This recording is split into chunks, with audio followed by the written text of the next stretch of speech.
le 5 mars 1953. L'homme le plus puissant de l'Union soviétique fut trouvé allongé sur le sol de son bureau, inconscient et bavant. Joseph Staline, le dictateur qui a terrorisé la moitié du monde pendant des décennies, gisait impuissant dans une flaque d'urine. Mais quelque chose ne collait pas dans cette scène. Pourquoi ses gardes les plus proches ont-ils mis plus de 12 heures à appeler à l'aide médicale? Pourquoi personne n'a-t-il osé entrer dans sa chambre pendant toute la nuit? Et le plus suspect, pourquoi Staline prévoyait-il d'exécuter ses propres médecins des semaines avant de tomber malade? AVC naturel ou assassinat calculé? Restez jusqu'à la fin pour découvrir les preuves qui suggèrent que le dictateur soviétique a été éliminé par quelqu'un de sa propre confiance. Et pourquoi ce secret a-t-il été gardé pendant des décennies? Avant de commencer, nous visons le 1 million d'abonnés. Cela semble beaucoup, mais avec votre aide, nous y arriverons.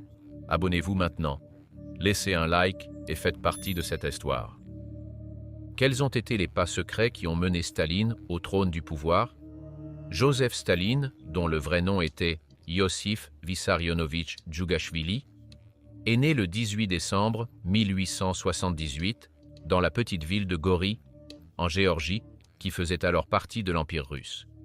Son enfance a été marquée par des difficultés et la pauvreté. Son père s'appelait Bessarion Djougashvili, il était cordonnier et alcoolique, et sa mère, Kete Vangeladze, était couturière. La famille vivait dans des conditions précaires et Staline a eu une enfance très difficile. Jeune, il a fréquenté l'école dans la ville de Gori, où il s'est distingué académiquement et s'est également impliqué dans des activités révolutionnaires dès son jeune âge. En 1894, à seulement 16 ans, il entra au séminaire de Tiflis pour étudier afin de devenir prêtre, mais il s'est rapidement impliqué avec des militants marxistes et a été expulsé du séminaire en 1899 pour avoir participé à des activités jugées subversives. Au cours de ses premières années en tant que révolutionnaire, il adopta le pseudonyme Staline, qui signifie « homme d'acier ». À cette même époque, il s'engagea dans des activités clandestines, organisant des grèves et des manifestations et écrivant pour des journaux socialistes clandestins. Staline fut arrêté plusieurs fois pour ses activités révolutionnaires et passa un certain temps en exil en Sibérie. Son expérience en prison et en exil a façonné sa vision politique et sa détermination à renverser le régime tsariste, une monarchie absolutiste dirigée par un tsar détenant des pouvoirs suprêmes et qui, jusqu'alors, gouvernait la Russie, mais a été renversé avec la Révolution russe en 1917. Après la mort de Lénine, en 1924, Staline émergea comme le leader suprême de l'Union soviétique. Son ascension au pouvoir fut marquée par une série de manœuvres politiques impitoyables, y compris l'élimination d'opposants internes, comme Léon Trotsky, et la consolidation de son contrôle sur le Parti communiste. Staline a mis en place un régime de terreur et de répression à grande échelle, connu sous le nom de Grande Terreur, qui a entraîné la mort de millions de personnes par le biais d'exécutions, de déportations massives et de camps de travail forcés, connus sous le nom de goulag. Sa direction a été caractérisée par un culte intense de la personnalité et une politique économique centralisée et autoritaire qui a entraîné la famine et la misère pour des millions de personnes. Pendant la Seconde Guerre mondiale, Staline a dirigé l'Union soviétique dans la résistance contre l'invasion nazie, jouant un rôle crucial dans la défaite de l'Allemagne. Après la guerre, l'URSS a émergé comme une superpuissance aux côtés des États-Unis. Staline est resté au pouvoir jusqu'à sa mort, en 1953, laissant un héritage de terreur et d'oppression qui a profondément marqué l'histoire de l'Union soviétique et du monde. Malgré ses efforts pour industrialiser et moderniser le pays, le coût humain de son régime est rappelé comme l'une des périodes les plus sombres de l'histoire moderne. Et préparez-vous, car nous allons plonger plus profondément dans la vie de ce dictateur. La politique de terreur, la Grande Purge et ses conséquences. La Grande Purge, également connue sous le nom de Grande Terreur, fut une campagne massive de répression politique menée par Joseph Staline en Union soviétique pendant les années 1930. Cette période de purge politique et de répression a touché les hauts échelons du Parti communiste, de l'armée, de la bureaucratie d'État et de la société en général. Le Grand Purge a débuté en 1936 et s'est intensifié dans les années suivantes, atteignant son apogée entre 1937 et 1938. Pendant cette période, des milliers de personnes furent arrêtées, jugées lors de procès sommaires et condamnées à mort ou envoyées dans des camps de travail forcés, les goulags. Beaucoup de purgés étaient accusés de complot contre l'État, d'activités contre-révolutionnaires ou d'être des ennemis du peuple. Les conséquences de la Grande Purge ont été dévastatrices pour la société soviétique. Des millions de personnes ont été affectées, y compris des membres du Parti communiste, des intellectuels, des artistes, des militaires, des paysans et des civils ordinaires. L'atmosphère de peur et de suspicion s'est répandue dans toute l'Union soviétique, entraînant des dénonciations mutuelles et une paranoïa généralisée. En plus des exécutions et des déportations de masse, la Grande Purge a eu un impact profond sur la structure politique et sociale de l'Union soviétique. Beaucoup de leaders révolutionnaires qui avaient combattu aux côtés de Lénine, comme Léon Trotsky et Nikolaï Boukharine, ont été arrêtés et exécutés. L'armée rouge a été sévèrement affaiblie avec l'élimination de nombreux de ses commandants. Industrialisation forcée. Les plans quinquennaux de Staline ont été réalisés par une série de programmes économiques mis en œuvre en Union soviétique durant les années 1920 et 1930, avec pour objectif d'industrialiser rapidement le pays et de renforcer son économie. Ces plans faisaient partie de la politique d'industrialisation forcée et de collectivisation agricole dirigée par Staline. De plus, ils ont été introduits en 1928 et étaient des projets à long terme qui visaient à transformer l'économie soviétique, encore principalement agraire, en une économie industrialisée. La planification centralisée et la collectivisation de l'agriculture étaient des éléments clés de ces plans. Les plans quinquennaux établissaient des objectifs ambitieux de production industrielle, mettant en avant des secteurs tels que la sidérurgie, l'exploitation minière, l'énergie et la machinerie lourde.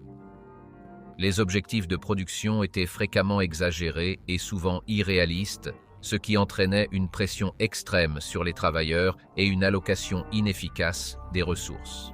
La mise en œuvre a conduit à une croissance industrielle rapide en Union soviétique, avec la construction de nouvelles usines, centrales et infrastructures dans tout le pays. Cependant, le coût humain a été élevé, avec des conditions de travail précaires, de longues heures et des salaires bas pour les travailleurs. En plus de l'industrialisation, les plans quinquennaux visaient également à renforcer le pouvoir de l'État soviétique et à consolider le contrôle du Parti communiste sur l'économie et la société. La collectivisation de l'agriculture a été une partie importante de ces plans, entraînant la formation de fermes collectives, kolkhozes, et l'élimination de la propriété privée dans l'agriculture.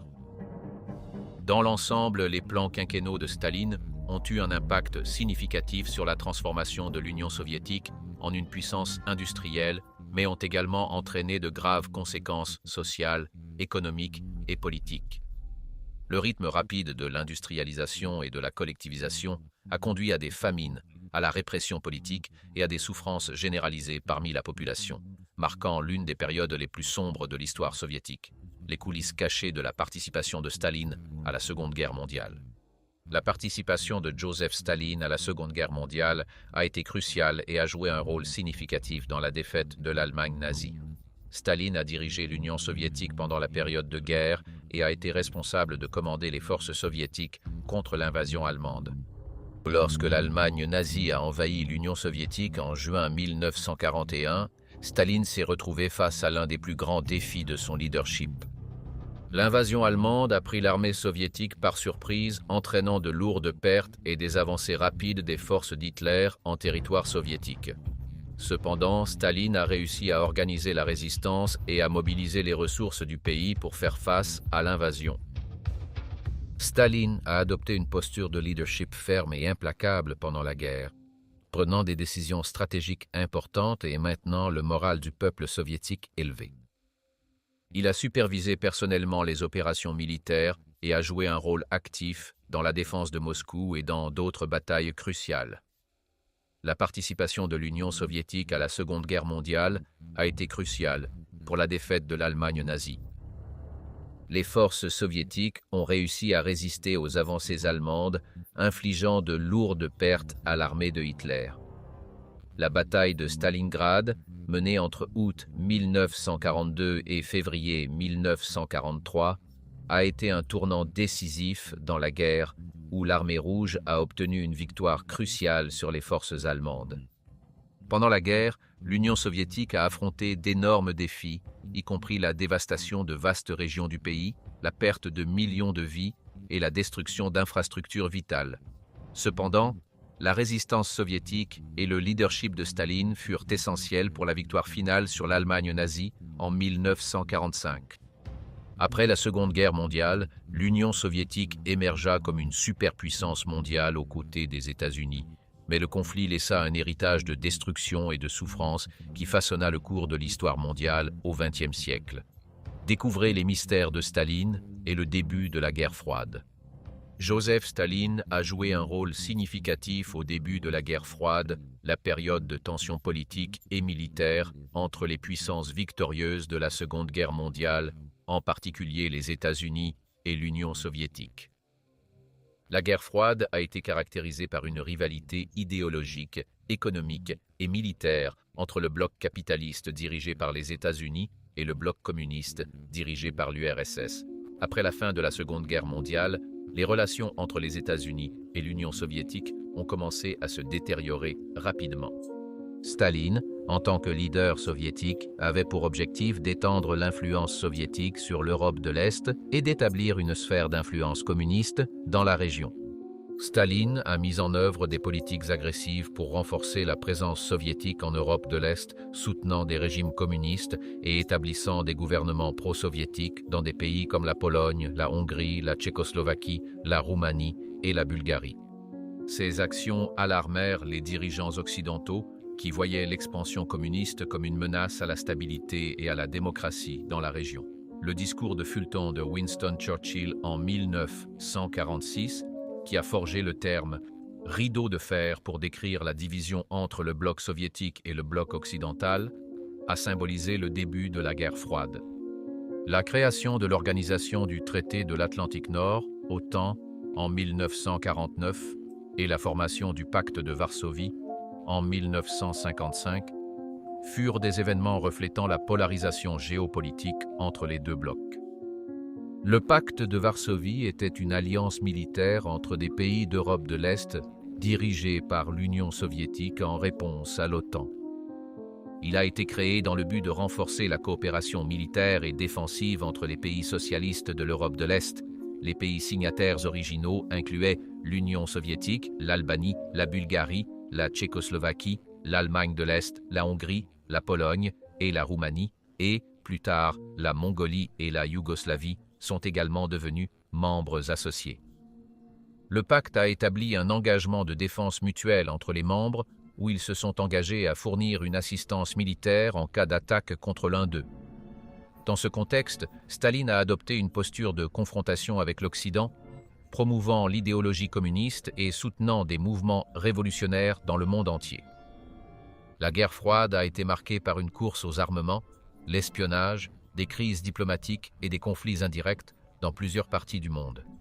Le leadership de Staline en Union soviétique pendant cette période a été caractérisé par une politique étrangère agressive et une répression interne continue.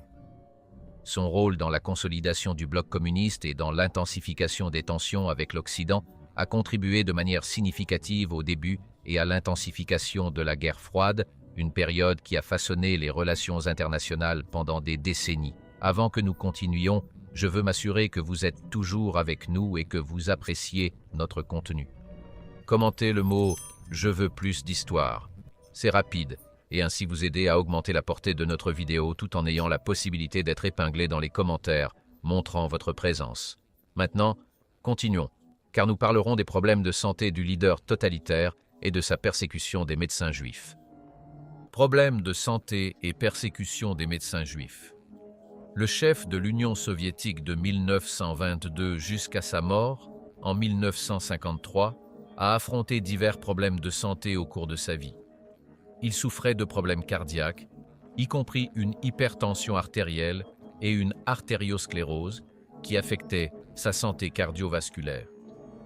De plus, Staline a subi plusieurs AVC, le premier en 1922, et des problèmes respiratoires chroniques, possiblement dus à un tabagisme excessif. Il y a des spéculations selon lesquelles il aurait également pu faire face à des problèmes de santé mentale, tels que la paranoïa et une méfiance extrême. Ces problèmes de santé ont pu impacter ses décisions politiques et son comportement durant son temps au pouvoir. Cependant, l'un des épisodes les plus sombres impliquant sa santé fut la persécution des médecins juifs en Union soviétique durant les années 1950. Le complot des blouses blanches fut une série de fausses accusations et de persécutions de médecins juifs en Union soviétique durant la décennie 1950. L'épisode commença en 1952, lorsque des dirigeants soviétiques, y compris Joseph Staline, ont affirmé qu'un groupe de médecins juifs complotait pour assassiner de hauts fonctionnaires du gouvernement, y compris eux-mêmes. Ces accusations infondées déclenchèrent une campagne de terreur et de répression contre les médecins juifs qui furent arrêtés, torturés et forcés à avouer des crimes qu'ils n'avaient pas commis. Les médias soviétiques ont propagé le récit du complot impérialiste sioniste, alimentant l'antisémitisme et promouvant la haine contre les Juifs en Union soviétique. Par la suite, il est devenu clair que les accusations étaient fabriquées et faisaient en partie d'une stratégie de Staline pour éliminer de potentiels opposants et renforcer son contrôle sur le pays. Le complot des médecins a entraîné des exécutions injustes, des dommages irréparables aux vies des professionnels de santé impliqués et a contribué à l'atmosphère de peur et de répression qui a marqué le régime stalinien. La fin d'une époque. La mort de Staline et ses conséquences. La mort de Joseph Staline, survenue le 5 mars 1953, a eu des conséquences profondes tant pour l'Union soviétique que pour la politique mondiale. Après sa mort, il y a eu une période d'incertitude et d'instabilité au sein du gouvernement soviétique, avec une lutte pour le pouvoir entre les membres de l'élite du Parti communiste. Cette période est devenue connue sous le nom de déstalinisation, marquée par la révision des politiques staliniennes et par la tentative de s'éloigner du culte de la personnalité autour de Staline. La mort de Staline a également eu un impact sur les relations internationales, avec des changements dans l'attitude soviétique envers les pays occidentaux. Sous la direction de Nikita Khrouchtchev, qui est apparu comme le nouveau leader soviétique, il y a eu une ouverture relative et une tentative d'atténuer les tensions de la guerre froide. De plus, la mort de Staline a permis la révision de certains des excès et injustices commis durant son régime, y compris la libération de prisonniers politiques et la réhabilitation de personnes injustement persécutées. L'héritage de Staline. Impact sur la politique et la société après-guerre. L'héritage de Joseph Staline a eu un impact durable sur la politique et la société d'après-guerre en Union soviétique et au-delà.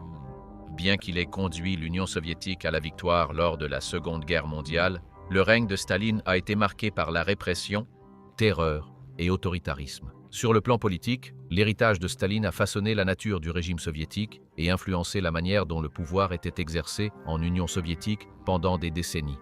Sa centralisation du pouvoir, le culte de la personnalité et les méthodes brutales de gouvernance ont laissé des cicatrices profondes dans la structure politique du pays. Dans la société, l'héritage de Staline a également laissé des marques indélébiles. La répression politique, les purges et les persécutions ont laissé un héritage de peur et de méfiance parmi les citoyens soviétiques. L'économie planifiée et la collectivisation forcée mises en œuvre par Staline ont eu des conséquences socio-économiques significatives, affectant les générations suivantes. De plus, l'héritage de Staline a eu des répercussions internationales, influençant les relations entre l'Union soviétique et d'autres nations pendant la guerre froide et au-delà. Son approche agressive et expansionniste a contribué à la division du monde en blocs idéologiques et aux tensions géopolitiques qui ont perduré pendant des décennies. Staline, héros ou vilain? Le débat autour de Joseph Staline est complexe et polarisé, soulevant la question héros ou vilain? Les opinions sur son rôle dans l'histoire varient largement, reflétant la dualité de sa figure et de son héritage. Ceux qui le considèrent comme un héros soulignent son leadership pendant la Seconde Guerre mondiale, où l'Union soviétique a joué un rôle crucial dans la défaite du nazisme. son industrialisation accélérée et la modernisation de l'Union soviétique sont cités comme des réalisations significatives qui ont transformé le pays en une superpuissance. D'autre part, les critiques de Staline le considèrent comme un méchant en raison de ses politiques répressives qui ont entraîné des millions de morts à travers des purges, famines et exécutions. Le culte de la personnalité autour de Staline, la persécution politique et la répression de la liberté d'expression sont vus comme des exemples de son autoritarisme et de son mépris des droits humains. Le débat sur Staline continue de résonner dans l'histoire, provoquant des réflexions sur l'équilibre entre les réalisations positives et les horreurs commises durant son régime, qu'il soit considéré comme un héros ou un vilain. Il est indéniable que Staline a laissé un héritage complexe qui défie les interprétations simplistes et exige une analyse soigneuse de son impact sur l'histoire mondiale. Stalinisme contre léninisme. Le stalinisme et le léninisme représentent deux phases distinctes du communisme soviétique, associées aux dirigeants Joseph Staline et Vladimir Lénine, respectivement. Vladimir Lénine fut le leader révolutionnaire qui dirigea la révolution d'octobre de 1917, établissant le gouvernement bolchevique et introduisant des idéaux qui allaient former la base du léninisme. Le léninisme soulignait la nécessité d'une avant-garde révolutionnaire, le rôle du Parti communiste comme guide de la révolution, la lutte des classes et la dictature du prolétariat. Pendant la période de Lénine, une nouvelle politique économique, la NEP, a été mise en œuvre, permettant une certaine liberté économique pour réhabiliter l'économie soviétique et soulignant l'internationalisation de la révolution prolétarienne. D'autre part, le stalinisme, sous Joseph Staline, a introduit une série de changements radicaux en Union soviétique. Caractérisé par un culte de la personnalité autour de Staline, une centralisation du pouvoir, une répression politique et un régime de terreur, le stalinisme a mis en œuvre des politiques d'industrialisation forcée et de collectivisation agricole à travers les plans quinquennaux. Tandis que le léninisme soulignait l'importance de la révolution mondiale, la démocratie au sein du parti et une certaine flexibilité économique, le stalinisme se distinguait par un autoritarisme extrême, un culte de la personnalité, une répression politique massive et des violations des droits de l'homme. Sous Staline, la Grande Purge et la Grande Terreur ont entraîné des persécutions de masse, des exécutions sommaires et l'élimination d'opposants politiques réels ou imaginaires. Les deux régimes visaient la construction d'une société socialiste, mais leurs approches et méthodes différaient sensiblement. Tandis que le léninisme représentait les idéaux originaux de la révolution russe et du communisme marxiste, le stalinisme est souvent associé à une période d'autoritarisme, de répression et de violence exacerbées pendant le gouvernement de Staline. Les mystères entourant la mort de Staline, théories et controverses. La mort de Joseph Staline en 1953 est un événement qui continue d'intriguer les historiens et les chercheurs en raison des mystères et controverses qui l'entourent. Tandis que la version officielle affirme que Staline est décédé d'une hémorragie cérébrale, diverses théories conspirationnistes ont vu le jour au fil des ans, remettant en question les circonstances réelles de sa mort. Une des théories les plus répandues est la possibilité que Staline ait été victime d'un assassinat planifié par ses propres associés politiques ou par des ennemis internes qui souhaitaient se débarrasser de son régime autoritaire et oppressif. La suspicion d'empoisonnement a été soulevée comme une cause alternative possible pour sa mort, renforçant l'idée que Staline pourrait avoir été la cible d'une conspiration interne. De plus, les détails entourant les événements qui ont précédé la mort de Staline ont suscité des controverses. Le retard à appeler les secours médicaux, la présence de ses gardes de sécurité et le manque de transparence sur les événements qui ont eu lieu au Kremlin durant cette période ont encore alimenté les théories du complot. Certaines sources suggèrent que Staline a été trouvé dans des conditions précaires, ce qui suggère une négligence ou même une intervention malveillante. La complexité du régime stalinien, imprégné d'intrigues politiques et de rivalités internes, contribue à l'aura de mystère qui entoure la mort de Staline. L'absence d'informations claires et l'opacité entourant les événements de l'époque perpétuent les spéculations sur le véritable dénouement de la vie du leader soviétique. Ces mystères autour de la mort de Staline ne jettent pas seulement un éclairage sur l'histoire tumultueuse de l'Union soviétique, mais soulignent également la profondeur des luttes de pouvoir et des manipulations politiques qui ont imprégné le régime stalinien. La vérité derrière la mort de Staline demeure entourée de secrets et d'incertitudes, garantissant que son héritage continue d'être l'objet de débats et de spéculations pour les générations futures. Staline et la culture soviétique. Sous le régime de Joseph Staline, la culture soviétique a été profondément influencée par l'idéologie communiste et par les objectifs politiques de l'État. L'art et la littérature sous le régime de Staline étaient fortement contrôlés et censurés pour servir les intérêts de l'État. Le réalisme socialiste a été promu comme l'esthétique officielle, mettant l'accent sur des thèmes comme le travail, l'industrialisation, la lutte des classes et la glorification du régime communiste. De nombreux artistes et écrivains ont été poussés à adhérer au réalisme socialiste et à dépeindre la société soviétique conformément aux idéaux du Parti communiste. Ceux qui ne se conformaient pas faisaient face à la censure, à la persécution et même à l'emprisonnement.